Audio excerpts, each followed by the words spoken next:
तो आज के सीज़न में जो है हम इंडियन हिस्ट्री से क्वेश्चन देखेंगे और बहुत ही अच्छे तरीके से एक्सप्लेन करेंगे। तो बिना टाइम वेस्ट किए हुए स्टार्ट करते हैं। ओके, तो हम अपने आप को कर देते हैं हाइड। तो हाइड हो जाएंगे, उसके बाद जो है स्टार्ट करेंगे क्वेश्चन। तो स्टार्ट करते हैं। आ गया इंडियन हिस्ट्री, तो लेट गेट स्टार्टेड क्वेश्चन। तो पहला है आत्मीय सभा। आत्मीय सभा के संस्थापक कौन? तो पहली बात तो आत्मीय सभा का मतलब क्या होता है? ओके, तो ये तो हर कोई बताता है कि हाँ आत्मीय सभा का ये अगर मतलब ऑप्शन में अगर रहता है, जैसे आप पहले स्टार्टिंग में देख लो, राजा राम मोहन राय, दूसरा है केशव चंद्र सेन, तीसरा है देवेंद्र नाथ टैगोर, चौथा है राधा कांत देव। देखिए ये बहुत ही इंपॉर्टेंट क्वेश्चन है। सिर्फ इसको टिक नहीं करना है कि कौन सा आंसर होगा, इसको समझना है कि आत्मीय सभा का मतलब क्या होता है। तो आत्मीय सभा का मतलब होता है मित्रों का एक ग्रुप।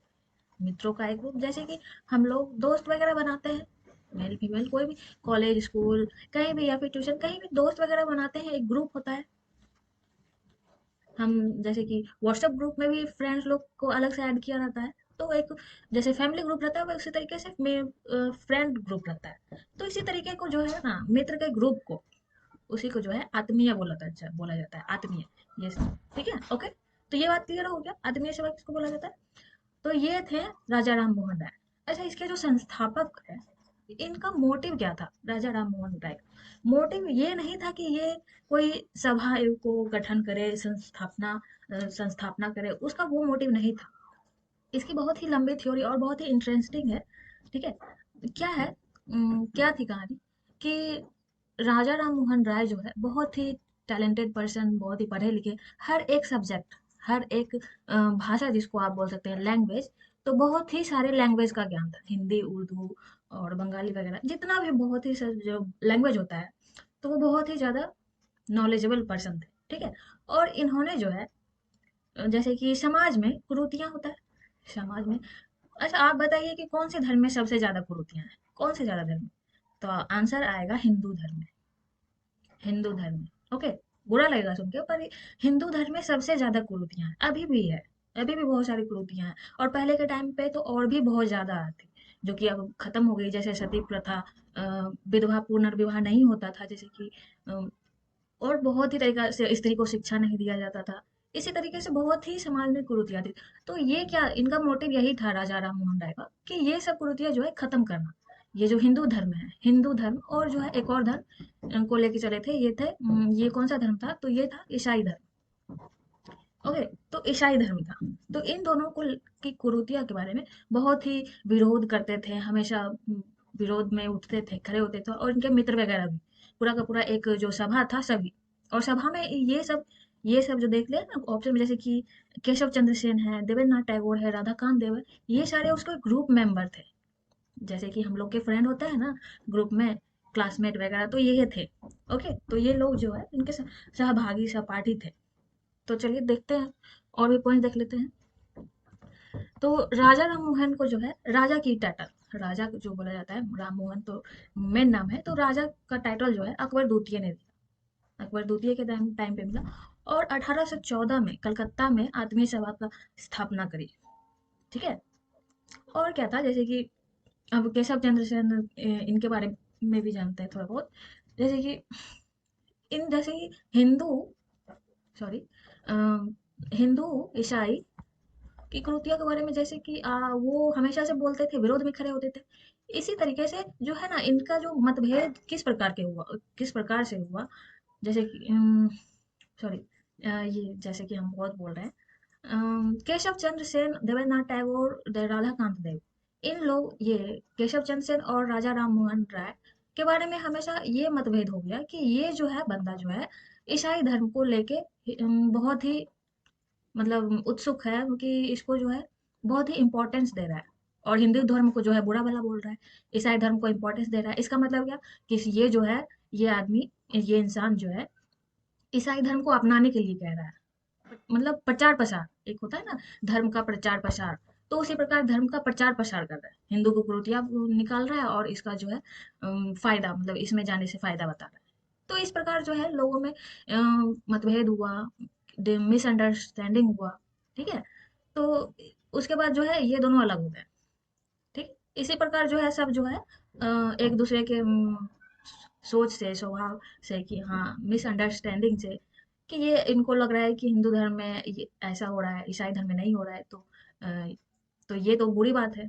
ठीक है, इसी वजह से केशव चंद्र सेन ने भी इनकी बुराई करी थी। अगला देखते हैं। हालांकि मेन मोटिव जो है इन चारों का एक ही था, केशव चंद्र सेन, देवेंद्रनाथ टैगोर, राधा कामदेव, इन चारों का मोटिव एक ही था कि कुरीतियां, समाज में जो कुरीतियां है, और जो जैसे इस सती प्रथा हो गया, विधवा पुनर्विवाह हो गया का समर्थन हो गया, उसका शिक्षा के बारे में, स्त्रियों की शिक्षा के बारे में, यही सब के बारे में जो है चर्चा होती रहती थी। ठीक है, तो आप देखते हैं इस केशव चंद्र सेन और ब्रह्म समाज का जो स्थापना किया, केशव चंद्र सेन जो है ब्रह्म समाज का स्थापना क्यों किया, तो इसी रीजन से ये आत्मीय सभा के पहले सदस्य थे, केशव चंद्र सेन भी पहले थे, पर बाद में जो यही अभी हमने बोला ना कि मिसअंडरस्टैंडिंग हुई थी इन दोनों के बीच में, हालांकि सहपाठी थे पर मिसअंडरस्टैंडिंग हुई थी, इस वजह से जो है उस समुदाय से निकल गए, ग्रुप से, आत्मीय सभा से, और बाद में जो है ब्राह्मण समाज का स्थापना कर दी केशव चंद्र सेन ने। ओके, उसी प्रकार देवेंद्रनाथ टैगोर तत्वबोधनी सभा का स्थापक स्थापक है। तो और राधा कामदेव जैसे ब्रिटिश इंडियन एसोसिएशन के संस्थापक थे। ओके, सब में एक दूसरे में मतभेद हुआ था बाद में, मोटिव जो है, मेन मोटिव सबका एक ही था। आइए जानते हैं दूसरा क्वेश्चन क्या है। हिंदू बुद्ध, एक सेकेंड, बुद्ध बाराज, बुद्ध, चलिए, हाँ, क्या है, तो हिंदू विधवा विडोड मैरिज एक्ट अधिनियम क्या था। चलिए देखते हैं वो ऑप्शन में क्या क्या है, कब हुआ, लागू किसने किया था। ईश्वर चंद्र विद्यासागर, हिंदू विधवा पुनर्विवाह का संस्थापक अगर पूछे तो ईश्वर चंद्र थे। ईश्वर चंद्र, इसको याद कैसे रखेंगे, वो महिला जिसका कि पति डेट कर गया हो और उसका दोबारा शादी ना हुआ हो, तो एक प्रकार से लाइफ तो उसकी बर्बाद ही थी। और ईश्वर चंद्र विद्यासागर अगर पुनर्विवाह करा रहे हैं उसके लिए, तो क्या हुआ, ईश्वर के समान हुए उस महिला के। तो इसी प्रकार याद रखेंगे, उस महिला के लिए जो है ये एक्ट के हिसाब से वो ईश्वर साबित हुए थे। ठीक, ईश्वर चंद्र विद्यासागर। ऑप्शन में और कौन कौन सा है, डेट देख लेते हैं। तो ये हुआ था 1856 में। ओके, क्लियर हो गया होगा आई थिंक। और प्रार्थना समाज, जितना भी ये जो स्थापना हुआ है, तो शुरुआत किससे हुआ था, तो शुरुआत इसी से हुआ था कि ब्रह्म समाज से हुआ था, राजा राम मोहन राय। ओके, ये ध्यान रखना है, राजा राम मोहन राय, इन्हीं से जो है सब कुछ स्टार्ट हुआ था, ये समाज का स्थापना, फिर इसे डिवाइड होते गया, फिर ये चले गए, फिर नया आते गए। ठीक है, तो प्रार्थना समाज, आत्माराम पांडुरंग, ऑप्शन में दयानंद सरस्वती, केशव चंद्र सेन, तो केशव चंद्र तो सेन, फिर स्वामी दयानंद, विवेकानंद। तो मिलान के लिए देख लेते हैं कौन कौन जो है संस्थापक है। तो दयानंद सरस्वती जो है आर्य समाज के संस्थापक है, केशव चंद्र सेन भारतीय ब्राह्मण समाज के संस्थापक है। देखिए एक सेकेंड, ये ब्राह्मण समाज और भारतीय ब्राह्मण समाज अलग है, अगर सिर्फ ब्राह्मण समाज लिखा हो क्वेश्चन में तो ये राजा राममोहन राय होगा। ओके, और ये अगर भारतीय भारतीय वर्षीय ब्राह्मण समाज अगर लिखा है तो केशव चंद्र सेन, जो कि बाद में डिवाइड होके, अलग होके, मतभेद होने के रीजन से जो है इन्होंने अलग से समाज की स्थापना करी थी। ओके, स्वामी विवेकानंद, रामकृष्ण परमहंस, इनके बारे में और भी बहुत अच्छे से डिटेल्स में चर्चा करेंगे।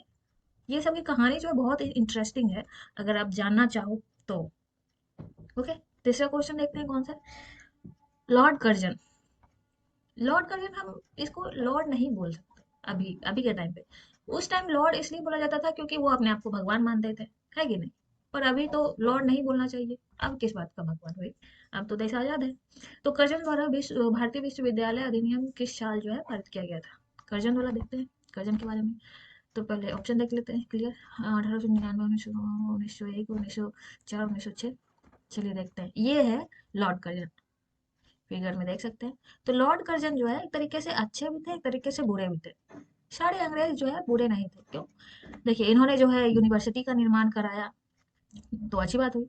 और क्या, बंगाल विभाजन, बाद में बंगाल विभाजन, अच्छा बंगाल विभाजन का रीजन, इसका मोटिव क्या था, जैसे कि विभाजन हुआ था ये तो पता ही है सबको कि कर्जन द्वारा हुआ था। तो कर्जन का मोटिव मेन था कि बिहार और बंगाल अलग नहीं हो, ये नहीं था मोटिव, मोटिव था हिंदू और मुस्लिम में सेपरेशन। इंडिया डिवाइड होगा तभी वो शासन अच्छे से कर पाएंगे। ठीक है, बस यही मोटिव था उनका। अगला देखते हैं। कर्जन के बारे में और भी बहुत सारा चीज़ है, पॉइंट्स है। तो इन्होंने विश्वविद्यालय अधिनियम का निर्माण किया, और सितंबर को जो है, सितंबर सितंबर 1901 में कर्जन द्वारा, ठीक है, शिमला में एक गोलमेज बैठक बुलाने के साथ हुआ। अगर ये भी कोई मेन पॉइंट्स है कि किस सम्मेलन में कब किसके द्वारा बुलाए गए, जो है के साथ जो है पारित किया गया। तो ये गोलमेज जो बैठक हुआ था, गोलमेज क्या था, राउंड टेबल, जैसे कि आम जो जनरली जो सम्मेलन मतलब बैठक होता है, कन्वर्सेशन होता है, तो वो चारों जो है चार इस ट्रायंगल के टाइप का कुर्सी होता है, और इस टाइप का लोग बैठे रहते हैं, और एक होता है हेड। आपने देखा होगा किसी भी सम्मेलन में, किसी भी बैठक में, तो इस प्रकार एक हेड होता है, और ये सब चारों ओर जो है, तीनों ओर मेंबर उसके जो है बैठे रहते हैं। तो इनसे हानि क्या था, गोलमेज ही क्यों बनाया था? क्योंकि गोलमेज में इससे तो पता चल रहा है कि ये हेड है, इनको ऊंचा दर्जा मिला है, और हम लोग जो है नॉर्मल है, ये तो भेदभाव है ना। तो इसलिए राउंड टेबल था, क्योंकि सभी जो है एक समान दिखे, इसमें जो है कोई ऊपर नीचे ना हो, कोई हाई मतलब कोई किसी को बहुत ज्यादा ऊंचा दर्जा ना हो, सभी को एक समान राइट हो। ठीक है, बस मेन यही था गोल में सम्मेलन का कुर्सी। तो क्या है और दूसरा पॉइंट, तो नवोदित राष्ट्रवाद को कुचलने के मिशन पे था उनका, जो मिशन था राष्ट्रवाद को कुचलना और बंगाल विभाजन की घोषणा। ये तो नॉर्मल है पॉइंट, देख लेते हैं। जैसे कि ये राउंड राउंड टेबल है ना, तो इसमें पता चल रहा है कि कौन हेड है, कौन सुना, कौन जो है भाषण दे रहा है। अगर कोई स्पीच दे रहा है तो उसका रेपुटेशन उसका अलग है ना। तो भेदभाव इस प्रकार से नहीं होता है अगर राउंड टेबल बैठता है तो। ठीक है, अगला क्वेश्चन देखते हैं। 1813 के चार्टर अधिनियम के संबंध में निम्नलिखित निम्न कथनों पर विचार करें। ओके, तो ऑप्शन बाय ऑप्शन देखते हैं।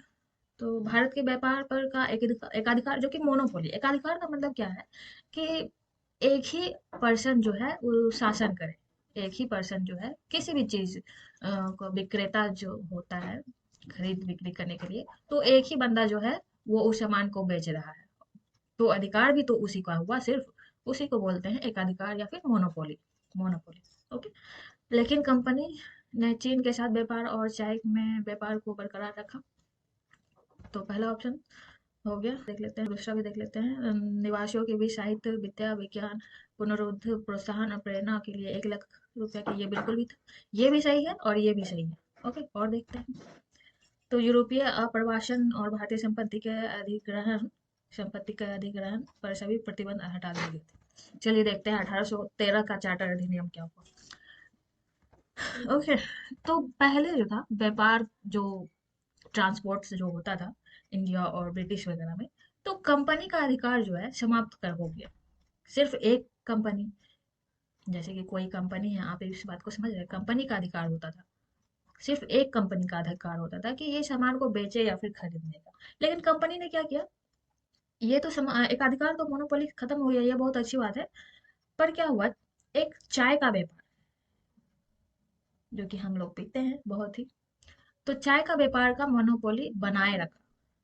सब चीज पे तो हटा दिया, लेकिन चाय के लिए जो है रखा, जारी रखा। ठीक है, तो और क्या था, क्राउन की संप्रभुता। अच्छा, संप्रभुता क्या क्या मतलब होता है, संप्रभु, जैसे हम बोलते हैं ना कि हमारा राष्ट्र, हमारा देश जो है क्या है, तो संप्रभु है।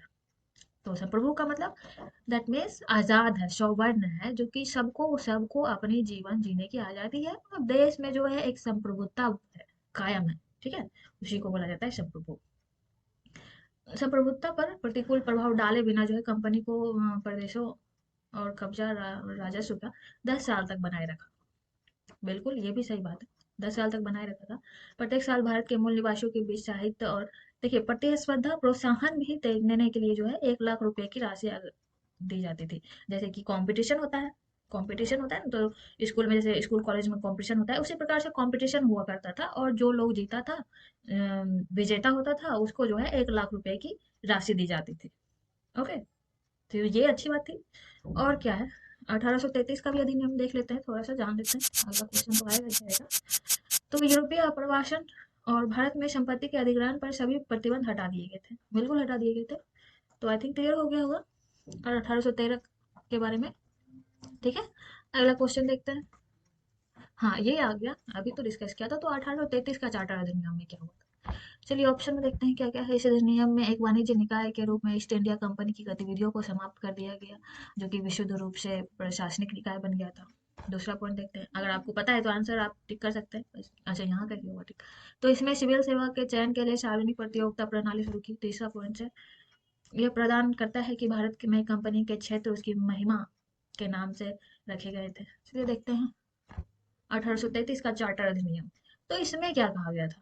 अरे भाई रुको, इतना जल्दी क्यों जा रहा है? तो बंगाल का जो गवर्नर जनरल था उसको भारत का गवर्नर जनरल बनाया गया था। ठीक है, बंगाल का गवर्नर जनरल को, ये पॉइंट्स याद रखना है, तो को भारत का, पूरे भारत का गवर्नर जनरल बनाया गया था। ओके। दूसरा क्या है कि नागरिक नागरिक और सैन्य शक्तियों में निहित किया गया। उसे जो है सभी शक्तियां जो होती है नागरिक के प्रति, सैनिक के प्रति, तो सब जो है गवर्नर को सौंप दिया गया। ओके, पहला पॉइंट क्लियर हो गया। दूसरा पॉइंट है, भारत सरकार ने भारत में अंग्रेज के पास जो है पूरे क्षेत्रीय क्षेत्र पर अधिकार कर लिया। ठीक है, तीसरा पॉइंट है, बॉम्बे और मद्रास के गवर्नर को उनकी विधायी शक्ति से वंचित कर दिया गया। विधायी शक्ति का मतलब क्या होता है? अब ये बात है, विधायी शक्ति का मतलब क्या होता है? चलिए जान लेते हैं। जो कि बहुत इजी है, जो कि कानून बनाता है। ओके, कानून बनाने वाले को विधायी शक्ति बोलते हैं, और कानून जो लागू करता है, उसको कार्यकारी कार्यकारी शक्ति बोला जाता है। ओके। फिर अगला पॉइंट कौन सा है? तो सिविल सेवकों के चयन के लिए खुली प्रतियोगिता की एक प्रणाली शुरू करने का प्रयास किया, और कहा कि भारतीय कंपनी के अधीन जो है वंचित नहीं किया जाना चाहिए। लेकिन देखिए, ये पॉइंट्स बहुत इंपॉर्टेंट है, ये वाला पॉइंट। सिविल सेवा का चयन प्रणाली जो है, जो कॉम्पिटिशन होता था, तो वो शुरू किया नहीं गया था, वो विचार आया था 1833 में। 1833 के एक्ट में सिविल सेवा मतलब यूपीएससी या फिर स्टेट पीसीआर, तो उसका जो है प्रतियोगिता की प्रणाली शुरू करने का प्रयास किया, सिर्फ कोशिश किया गया था। कोशिश किया गया था पर लागू नहीं हुआ था, मतलब शुरू नहीं हुआ था 33 में। तो हालांकि डायरेक्ट कोर्ट ऑफ डायरेक्टर के विरोध के बाद जो है नकार दिया गया। ओके, वो सिर्फ विचार आया था। अगला क्वेश्चन देखते हैं कौन सा है। 1913 में पटना के अनुशीलन समिति की एक शाखा की स्थापना किसके द्वारा की गई थी, किसने की थी? तो रामानंद सिन्हा, सतीश झा, सचिंद्र नाथ सन्याल, चौथा है विपिन झा। तो कौन सा होगा? अनुशीलन जो समिति है वो क्या था? तो वो एक शाखा था पटना में, सचिंद्र, ये इनके द्वारा जो है सचिंद्र नाथ सन्याल के द्वारा 1913 में, ये डेट इंपॉर्टेंट, 1913 में जो है स्थापित की गई थी। और बीएन कॉलेज में, कॉलेज के जो है बंकिम चंद्र मिश्रा को संगठन का नेतृत्व करने के लिए जिम्मेदारी दी गई थी। ये भी इम्पोर्टेंट है। ठीक है, हाईलाइट कर लेते हैं, अंडरलाइन कर लेते हैं। ओके, तो आज इतना काफी है मेरे ख्याल से। हालांकि और भी बहुत सारे क्वेश्चन है, तो दूसरे दिन देखेंगे। ओके, तो फिर आज के लिए इतना ही। अगले सेशन में और भी क्वेश्चन देखेंगे। और थैंक यू। और सेशन कैसा लगे आप हमें ज़रूर बताइए, और आप अपना ख्याल भी रखिए। ओके।